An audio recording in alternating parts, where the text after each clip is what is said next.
कलाम में से हम देखते हैं इस्तशना 23वां बाब 3री आयत, कोई अमोनी या मुआबी खुदावंद की जमात में दाखिल ना हो, 10वीं पुश्त तक उनकी नस्ल में से कोई खुदावंद की जमात में कभी आने ना पाए। इसलिए कि जब तुम मिस्र से निकलकर आ रहे थे तो उन्होंने रोटी और पानी लेकर रास्ता में तुम्हारा इस्तकबाल नहीं किया, बल्कि बाहुर के बेटे बलआम को मेसोपोटामिया के फतूर से उजरत पर बुलाया ताकि वह तुझ पर लानत करे। लेकिन खुदावंद तेरे खुदा ने बलआम की ना सुनी, बल्कि खुदावंद तेरे खुदा ने तेरे लिए उस लानत को बरकत से बदल दिया। आमीन आमीन। खुदावंद के कलाम में 2 कौमों का जिक्र है। यहां पर लिखा है कोई अमोनी या मुआबी खुदावंद की जमात में दाखिल होने ना पाए। 10वीं पुश्त तक कोई बंदा जो अमोनियों का है या मुआबियों का है वो खुदावंद के लोगों में आकर शामिल ना हो। अमोनियों और मुआबियों ने गुनाह किया जब इसराइल के लोग जिनको खुदा लेकर आ रहा था कि ये कनान के अंदर चले जाएं, ये अपनी उस वादा की सरजमीन को हासिल करें जिसका मैंने वादा किया हुआ है। जब वो जा रहे थे तो अमोनियों और मुआबियों ने उस मकाम पर पहुंचने वालों को रोका। उन्होंने खुदा के मंसूबे में एक रुकावट पैदा की। खुदा का मंसूबा था इस्राएलियों को मिस्र से निकाले और कनान में लेकर जाए, लेकिन जब वो जा रहे हैं खुदा के हुक्म से, खुदा ने जितने भेजा खुदा की तरफ ही वो जा रहे हैं, खुदा की मर्जी से जा रहे हैं, पर लोग उठे, उन्होंने खुदा की मर्जी पूरी करने वालों को दरमियान में क्या किया है, रोक दिया है। जब रोका, सिर्फ रोका नहीं, उनका बहुत ज्यादा नुकसान करना चाहा खुदा की जमात के लोगों का, खुदा के बुलाए हुए लोगों का, ऐसे लोगों का जिनको खुदा ने चुना था, जिनको खुदा मिस्र से निकालकर ले आया ताकि कनान में लेकर जाए। और एक 2 कौमें उठी हैं और वो रोक रही हैं कि ये वहां पर ना पहुंचे, उस मंसूबे में रुकावट पैदा कर रहे हैं, वो मंसूबा लेट कर रहे हैं, रोक रहे हैं उनको और उनको मलाऊ लानती गुनाहगार करना चाहते हैं। जुमात खुदा की है।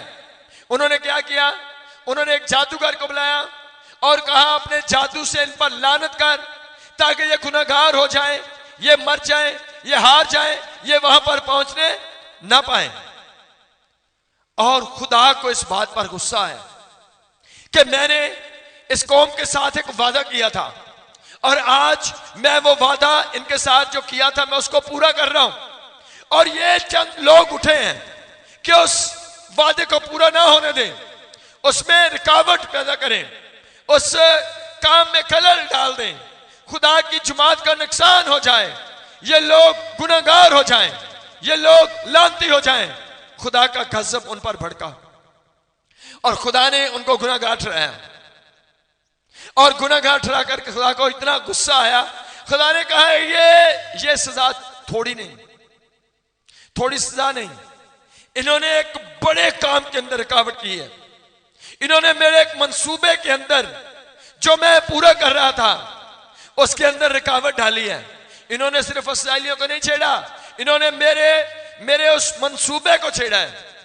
इन्होंने सिर्फ इस्राएलियों को तंग नहीं किया, इन्होंने क्या किया है, मैं जो काम करना चाहता था उसमें रुकावट डाली है।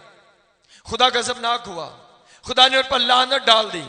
10वीं पुश्त तक कोई तुम्हारा बंदा खुदा की जुमात में आने, कभी कभी होता है कुछ लोग खुदा की तरफ से चुने गए होते हैं, खुदा के काम के लिए बुलाए गए होते हैं, और कुछ लोग शैतान ने खड़े किए होते हैं।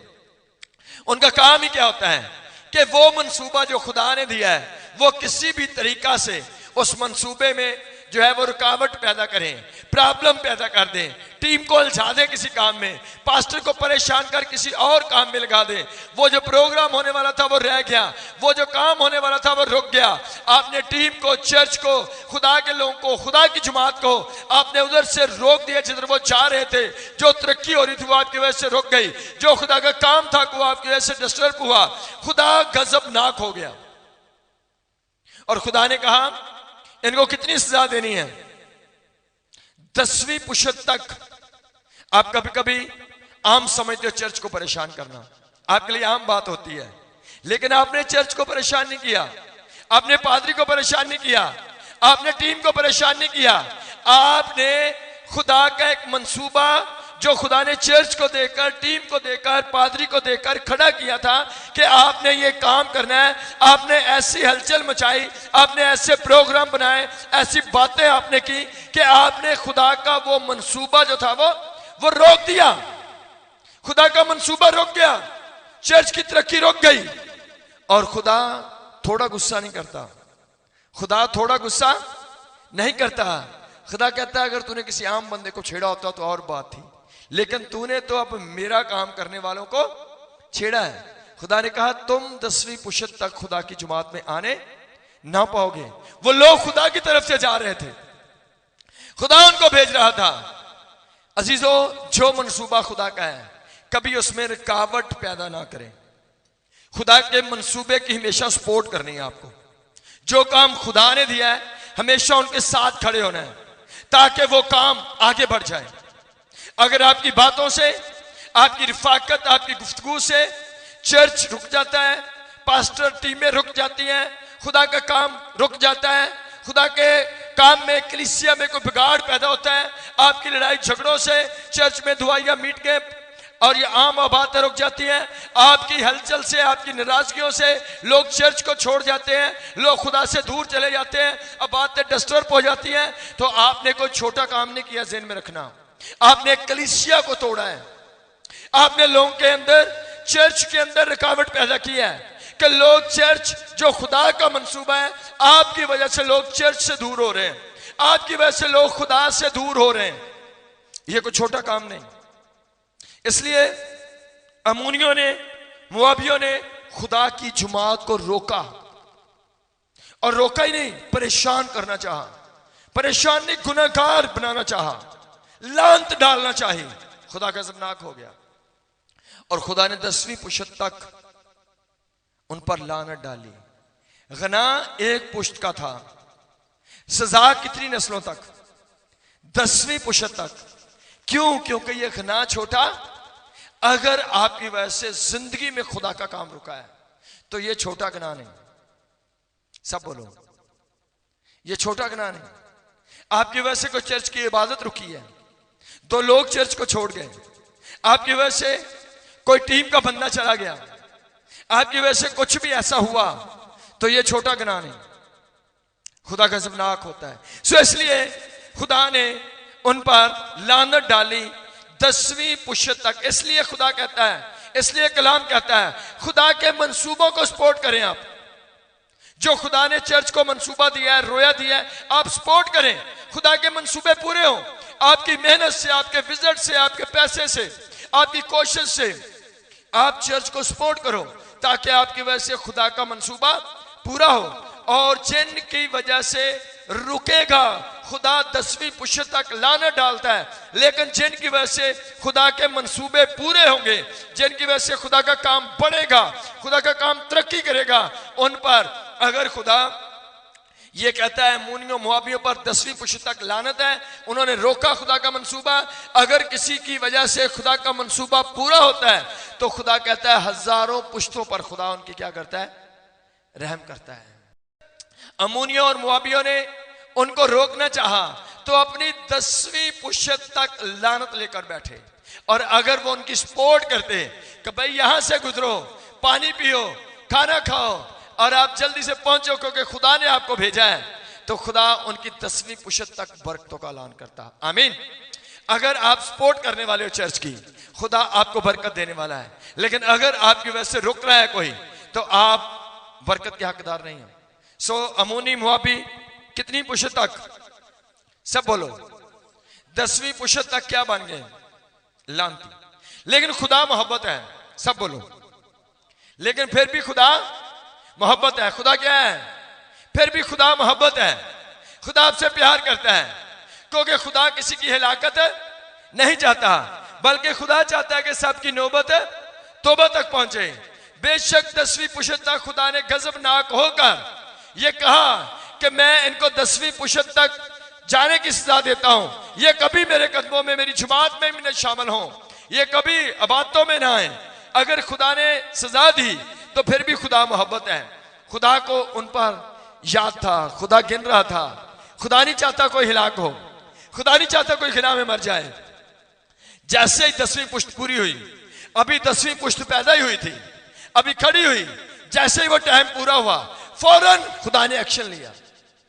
फौरन खुदा ने उनके अंदर एक मुनादी करने वाला भेजा। खुदा ने कहा 10 पुश्तें हो गई हैं, अब चाहो तो आप वापस आ सकते हो। रूत की किताब के अंदर लिखा है कि एक वक्त आया कि बैतलहम के अंदर काल पड़ा, और बैतलहम में से, बैतलहम की एक फैमिली, बैतलहम का एक खानदान, नोमी और पूरा घराना, वो बैतलहम से चले और जाकर वो मुआबियों और अम्मोनियों के दरमियान जाकर रहने लगे। और जब वो वहां पर रहने के लिए गए, उस वक्त तक वो 10वीं पुश्त वाला टाइम पूरा हो चुका था। 10 पुश्तें उनकी हो चुकी थी। खुदा देख रहा था कैसे टाइम पूरा होता है, और फौरन मैं इनके फिर दावत दूंगा कि भाई ज्यादा देर दूर नहीं रहना, वो आपका गुनाह था, आपकी सजा पूरी हो गई, अब चाहो तो आप वापस आ सकते हो। और खुदा ने फौरन मैसेज भेजा। वहां पर नोमी गई, 2 बेटे गए, उसका शोहर गया, और ये 4 लोग फैमिली के वहां पर पहुंचे। और वहां पर पहुंचकर जाकर इन्होंने जाकर बताना शुरू किया, हम बैतलहम से आए हैं, बैतलहम का मैंने रोटी का घर, हम खुदा के शहर से आए हैं, हम खुदा के लोग हैं, हम यहाँ पर आए हैं थोड़ी देर के लिए। और जाकर उन लोगों को बताना शुरू किया कैसे हम इबादत करते हैं, कैसे हम खुदा की खिदमत करते हैं, कैसे खुदा प्यार करता है, कैसे हैकल का निजाम चलता है। सारा कुछ उनके दरमियान उन्होंने मनादी की, और मनादी करके अपना सारा कुछ बता के अपने बेटों की शादियां उनमें की।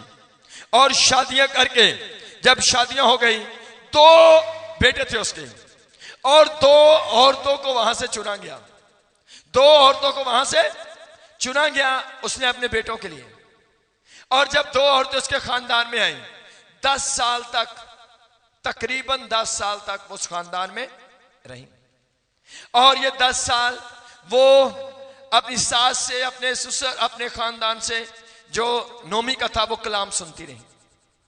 कलाम सुन सुनकर एक एक बात उनको बता दी गई। जब उन्होंने कलाम सुन लिया, कलाम सीख लिया, तो एक वक्त आया, असल में खुदा एक बरकत का दरवाजा खोल रहा था। खुदा चाहता था आप कोई इनमें से निकले और खुदा की जमात में शामिल हो जाए आके। खुदा दावत देने के लिए गया था नोमी के वसीला से, और नोमी ने जाकर उनको कलाम सुनाया। और जब जब कलाम सुनाया जा रहा था, तो साथ साथ खुदा उनको मजबूत करता जा रहा था कि खुदा की जमात में आना किसने है, जिसके अंदर कुछ खूबियां हो। और कलाम सुनाया गया, थोड़ा अरसा गुजरा, एक का शोहर मर गया, नोमी का एक बेटा मर गया।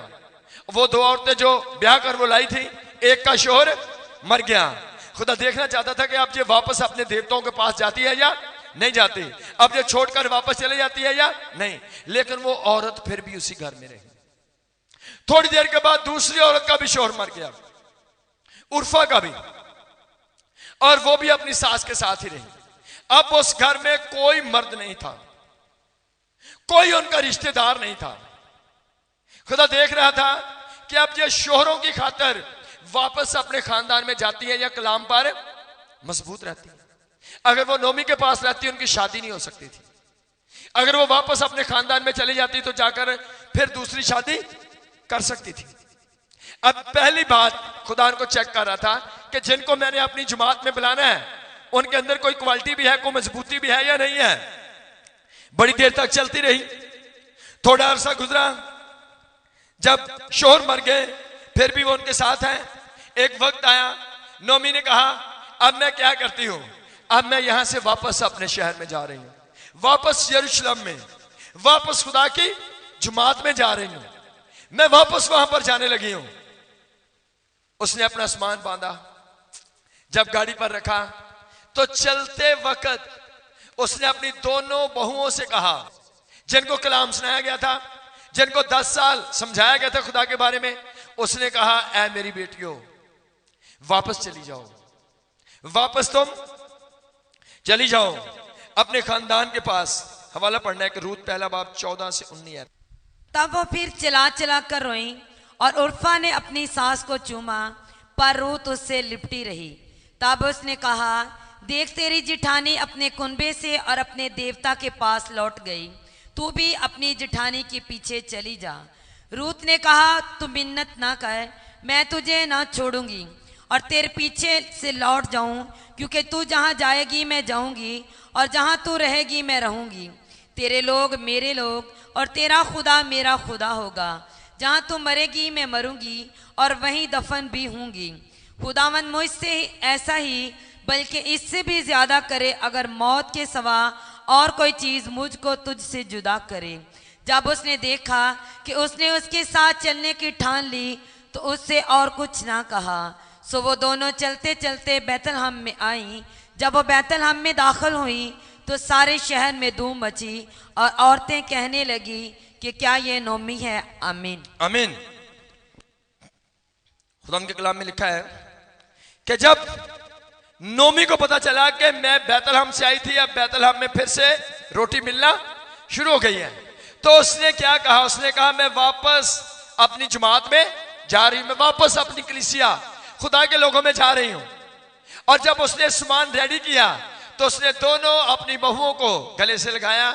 उसने कहा, मैं तो जा रही हूं, तुम क्या करो, तुम वापस अपने अपने खानदानों में चली जाओ, वहां पर शादियां कर लेना, क्योंकि नोमी ने साफ कहा, मेरे कोई बेटा नहीं, अगर आप मेरे साथ आओगी तो आपकी शादी नहीं होगी। अब उनको फैसला करना था कि हमने शादियां करनी है या हमने खुदा को रखना है। सो बाइबल में लिखा, दोनों लिपट गई अपनी सास के साथ, जोर जोर से रोई कि हम तुझे छोड़कर नहीं जाएंगी। लेकिन वो सास के साथ क्या कर रही है, वो लिपटी हुई है और रो रही है, हम तुझे छोड़कर। रीजन खुदा का कलाम था, उसने उनको निजात की गवाही दी हुई थी, वो जानती थी कि ये हमें खुदा के पास लेकर आई है। और लिखा है उर्फा ने क्या किया, जब उसने बार बार कहा मेरे पास कोई लड़का नहीं, आपकी शादी नहीं होगी, ये उनको चेक करने वाली बातें थी कि इनके जहन में डालूं, क्या ये शादी की खातिर मुझे छोड़कर जाती हैं, ये किसी लड़के की खातिर मुझे छोड़कर जाती हैं। क्योंकि अक्सर लोग खुदा में आते हैं, जब उनको कोई फायदा नजर आता है तो वो छोड़कर उस फायदे की तरफ चले जाते हैं और वो भूल जाते हैं खुदा का कलाम क्या था। और लिखा है, जब उसने बार बार कहा कि मेरे कोई लड़का नहीं, मेरे बेटा पैदा होगा भी तो आप शादी नहीं कर सकती हो, उसने बार बार शादी का कहा। और उर्फा जो 10 साल से कलाम सुन रही थी, वो उसने कहा ये बात ठीक है, शादी नहीं होगी उधर जाके। उसने कोट कोट के जफियां पाइयां, चुम्मियां लिया और रोती हुई क्या किया, वापस। उसने कहा ये शादी वाली बात ठीक है, अपने देवते के पास जाती हूं, अपने खानदान में, इधर तो मैं दूसरी शादी। सो शादी की वजह से वो क्या हो गई, वो वापस चली गई। रूत को नोमी क्या कह रही है, कहती है देख वो अपने खानदान में वापस चली गई है, तू भी चला जा, चली जा। उसने क्या कहा, वो क्या कहती है, रूत का डायलॉग है, रूत ने कहा कि जहां तू जाएगी मैं वहां जाऊंगी, यहां तू रहेगी मैं वहां रहूंगी, तेरे लोग ही मेरे लोग होंगे और तेरा खुदा मेरा खुदा, यहां तू मरेगी मैं वहां पर ही जाकर मरूंगी और वहां पर ही दफन भी होंगी। ये डायलॉग उर्फा ने नहीं बोले, किसने बोले, रूत ने बोले। ये डायलॉग किसने बोले, रूत ने बोले। उर्फा ने ये डायलॉग, अगर आप उर्फा के नाम का मैना देखें तो उसका मैना है गर्दनकश। उर्फा के नाम का मैना है गर्दनकश, गर्दनकश, सरकश, बगावत करने वाला, नाफरमानी करने वाला, बागी, ये उसके नाम के मायने थे। आज अगर आप देखें कितनी औरतों को बुलाया गया मोआबियों में से, 2 औरतों को, दोनों को टीचिंग ट्रेनिंग एक जैसा करवाया गया। लेकिन जब आप रूत का मैना देखते हैं तो उसका मैना है खूबसूरत।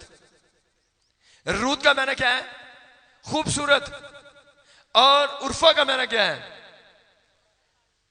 सरकश, बगावत करने वाली। और ये दोनों के नाम चलते रहे। 10 साल तक ट्रेनिंग लेती रही खुदा में मजबूत होना, गलत शादी नहीं करनी, ये नहीं करना। खुदा ये कहता है 10 साल तक कलाम सीखती रही। लेकिन जब फैसले का टाइम आया कि चलो उठो यहां से चले, ताकि जाकर हम खुदा की जुमात में शामिल हो जाएं, खुदा ने लानत क्या डाली थी कि तुम में से कोई खुदा की जुमात में शामिल ना होने पाए। 10 साल रहने के बाद आज नोमी ये कलाम सुना रही है। क्या कह रही? चलो हम बैतलहम को जाते हैं। जब चलने की बारी आई, जब दाखिल होने की बारी आई, तो उस वक्त जाकर उर्फा ने अपनी सरकशी का इजहार कर दिया। उसने कहा मैं वापस अपने देवता के पास जाती हूं, मैं अपने देवताओं के पास रहूंगी, अपनी रस्मों मजहबी रस्में पूरी करूंगी, मैं वहां पर जाकर शादी करूंगी। मैं इतना वेट नहीं कर सकती, मैं ये बर्दाश्त नहीं कर सकती। सो सरकशी की और वापस अपने खानदान में चली गई। लेकिन रूत ने डायलॉग बोले। उसने कहा तेरा खुदा मेरा खुदा है, तेरे लोग ही मेरे लोग हैं। और यीशु मसीह ने क्या कहा? जान देने तक भी वफादार है तो मैं तुझे जिंदगी का ताज दूंगा। लेकिन यीशु ने क्या कहा? यीशु ने कहा जान देने तक भी वफादार है तो मैं तुझे जिंदगी का। उर्फा बगावत कर गई, सरकशी कर गई, ये उसके नाम के मानी है। 10 साल ट्रेनिंग लेकर खुदावंद की जुमात में नहीं गई। आप जब जमीन पर हो, खुदा ने आपको मुआबियों और अमूनियों से बुलाया है। आप लानती नस्लों से थे, आदम के गुनाह की वजह से हम सब लानती थे, गुनाहगार थे, सब हम दूर थे खुदा से। यीशु मसीह आया, उसने आकर दावत दी, दुनिया में से अरबों लोगों को बुलाया गया, लेकिन सब लोग कायम नहीं। 2 हिस्से हैं। एक उर्फा का ग्रुप है कलीसिया के अंदर, जो लोग आते हैं, तौबा करते, बपतिस्मा लेते, शादी की खातिर, लव स्टोरी की खातिर, किसी फायदे की खातिर, किसी इज्जत ढूंढने की खातिर, किसी अपने मतलब की खातिर वो सरकशी करते, बगावत करते और खुदा की जुमात में शामिल नहीं हो पाते हैं। लेकिन दूसरा ग्रुप जो है वो रूत का ग्रुप है। रूत कहती है तेरा खुदा मेरा खुदा है, तेरे लोग मेरे लोग हैं, मैं मरने के लिए, दफन होने के लिए तक तेरे साथ रहूंगी। और जब उसने ऐसा कहा, आज वो लोग आसमान की बादशाही के वारिस होंगे। जब आज हम तौबा करके बपतिस्मा लेके निकले हैं तो हम आसमान की बादशाही की तरफ सफर कर रहे हैं, हम आसमान की बादशाही की तरफ जा रहे हैं। खुदा ने हमें दावत दी है कि मैं तेरे लिए जगह तैयार कर रहा हूं, मकान बना रहा हूं, मैं आऊंगा तुम्हें ले जाऊंगा। और जब तक यीशु नहीं आता उस वक्त तक हम नोमी, उर्फा और रूत की जगह पर खड़े हैं। हम ट्रेनिंग ले रहे हैं, मजबूत हो रहे हैं। एक वक्त आएगा यीशु लेकर जाएगा, जब आखिरी टाइम होगा। अगर आप आखिर तक कायम रहेंगे तो आप वाकई खुदा की जुमात, जो आसमान पर मुकद्दसों की जुमात होगी, आप उसका हिस्सा बन पाओगे। लेकिन अगर आप आखिर तक कायम नहीं, आपके पास चलाकियां हैं, बेईमानियां हैं, कुछ और है, कुछ और है, जो भी आपकी जिंदगी के अंदर चीजें हैं जो आपको आगे नहीं बढ़ने देती, तो आप गर्दन कशी के अंदर हो, तो आप 10 साल भी चलो, बगावत आपके अंदर है, तो फिर वापस कहां पर लौट गई वो? उर्फा कहां पर गई? उर्फा वापस कहां पर गई? अपने लोगों में, अपने देवताओं के पास। वो खुदा की जुमात का हिस्सा नहीं बनी। अगर रूत ने वेट किया, वो गई। अगर आप पूरी बुक पढ़ें, इसका अगला हिस्सा इससे ज्यादा खूबसूरत है कि वहां पर जाकर उसने गवाही कायम की और वहां पर शादी हो गई उसकी। और जब शादी हुई, खुदा ने अबेद नामी बेटा दिया उसको, और वो यसी का बाप था, और यसी दाऊद का, और कह लें वो जो औरत थी जो कुर्बानी देकर गई थी, वो दाऊद की क्या बनी? परदादी बन गई। और ये एक उसके लिए एजाज की बात है। आमीन। ये उसके लिए क्या है? ये फख्र की बात है कि वो जो लानती थी, जिन पर लानत डाली गई, आज उसका नाम है वो दाऊद बादशाह, और दाऊद नबी की क्या बनी? ये ब्लेसिंग हर किसी के लिए नहीं। अगर आप यीशु के साथ जीने मरने के लिए तैयार हो और हर जगह जाने के लिए तैयार हो, लिखा जो कोई अपनी स्लीप उठाकर मेरे पीछे हो ले या ना हो, जो ना हो वह मेरे लायक है। ये एक सलीब थी कि आज आपने अमून और मुआब के मुल्क को छोड़ना और खुदा की जुमात में जाना है। वहां पर शादी का लालच नहीं, वहां पर कोई खानदान नहीं है, वहां पर कोई प्यार करने वाला नहीं है। वहां पर आज बड़े सारे लोगों को अपना खानदानों से प्यार है, कहते ये बाप तुस्मत लैला मामा नहीं मानता, तो उनका खुदा उनका मामू है जी। मैं करते वहां पर फलाना ना मेरा भाई नाराज हो जाना है। लोग भाइयों की इज्जत करते हैं, मामों की इज्जत करते हैं, लोग अपने खानदान को तरजीह देते हैं, पर खुदा उनके लिए कुछ नहीं है। ऐसे लोग ब्लेस नहीं हो सकते। खुदा के कलाम में लिखा है, उसने कहा अब मेरे ये लोग नहीं, उसने कहा तेरे लोग मेरे लोग हैं। तेरा खुदा जहां तू जाएगी मैं वहां जाने के लिए रेडी हूं। जिधर भी तू जाएगी, जिधर खुदा मुझे ले जाए, कहता है वो मुझे हरी हरी चरागाहों में बिठाता है, वो ही मुझे राहत के चश्मों के पास ले जाता है। खुदा मेरा चरवाहा है, वो जिधर जाएगा मैं उधर चरने के लिए जाऊंगा, जिधर वो मुझे रखेगा मैं रहने के लिए तैयार हूं। अजीजों, हम सब मुआबी और अमूनियों की तरह गैर कौमों से थे, हम गुनामे थे, हम लानती थे, लेकिन खुदा ने नोमी की तरह किसी को भेजा कि वो आए और आपके दरमियान प्रीच करें। आप ट्रेनिंग पाओ, आप कलाम सुनो, खुदा के रूल सीखो, और फिर एक वक्त आता है बरकत का, जैसे उर्फा और रूत की जिंदगी में आया, और फिर आपको बड़े बड़े फैसले करने होते हैं, फिर आपको हार्ड एक्शन लेने होते हैं। अगर आप ले लेंगे और आप रूत की तरह सबको छोड़ने के लिए तैयार होकर आप यीशु के पीछे चलने के लिए तैयार हैं, तो आसमान की बादशाही आपकी है। लेकिन अगर आप उर्फा की तरह गर्दन कशी करें, तो फिर आप वापस गुमनाम हैं। आज उसका नाम है, वो दाऊद की दादी परदादी है, ये फख्र है। और 3 औरतों का नाम यीशु मसीह की जो है नस्ब नामे के अंदर है, और उसमें एक औरत रूत है। ये यीशु मसीह की मुकद्दस नस्ल, वादे की फरजंद जो आ रहे हैं, ये उस नस्ल का हिस्सा बनी। ये बरकत है इसके लिए। आप अपने खानदानों के लिए बरकत का बाइस बन सकते हो, आप अपने घरानों को बचा सकते हो, लेकिन आपको खड़े होना है खुदा के हजूर मजबूती के साथ। गर्दन कशी को दूर करो, सर कशी को दूर करो। खुदा ने आपको बड़ी बरकत के लिए बुलाया है। वो जो लानते आपकी जिंदगी में काम कर रही है, वो खुदा को कैंसिल करना चाहता है। खुदा मोहब्बत है, वो बार बार आता है, दावत देता है, खड़े हो जाओ। बार बार आता है, कहता आओ मैं आपको बुलाता हूं। ऐसा बोझ से दबे हुए लोगों, गुनाहगार लोगों, मेरे पास आओ, मैं तुमको आराम दूंगा, तुम्हारी जानें राहत पाएंगी, तुम पुरसुकून हो जाओगे। मेरा इत्मीनान और शादमानी हमेशा तुम्हारे साथ रहेगी। अगर आप उसे कबूल करते हो और आप सरकशी से दूर होते हो, आप बगावत से निकल आते हो, तो बरकत आपकी है। खुदा इस कलाम के सबको बड़ी बरकत बख्शे।